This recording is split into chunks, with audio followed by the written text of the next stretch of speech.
Many of our laws have not caught up with the advances in technology. So as a United States Senator, I introduced legislation to make these acts a federal crime.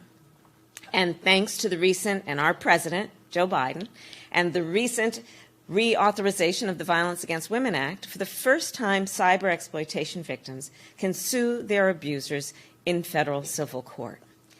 And this is progress. Yet, we still have so much more work to do to protect people from online harassment and abuse, which is why the work of this task force is so important. Context. Well, the internet is an essential part of life in the 21st century. Can't get around it. Can't get around without it. And for far too many people, and Sloan told her story, the internet is a place of fear. 1 in 3 women under the age of 35 report being sexually harassed online. Over half of the LGBTQ+ people in our country are survivors of severe harassment. Nearly 1 in 4 Asian Americans report being called an offensive name, usually motivated by racism, being called an offensive name online.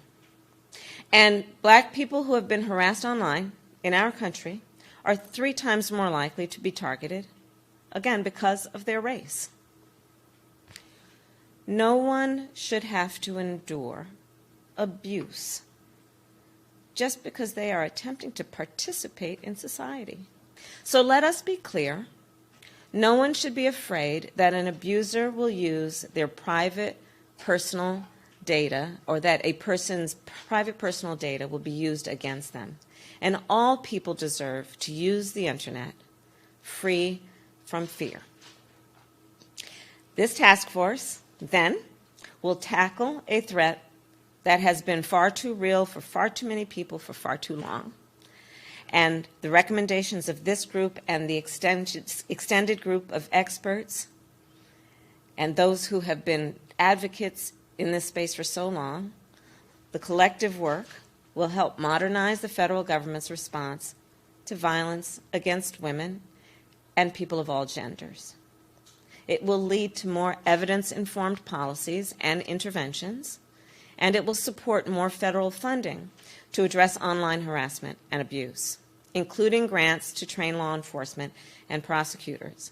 It is incumbent on all of us, government, local law enforcement, and the tech sector, to respond to the task at hand with a sense of urgency.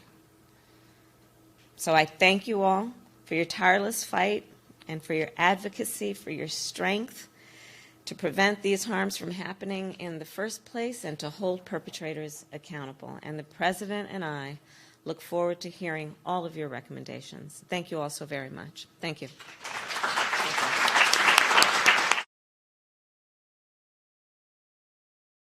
Thanks for watching our YouTube channel. Follow today's top stories and breaking news by downloading the NBC News app.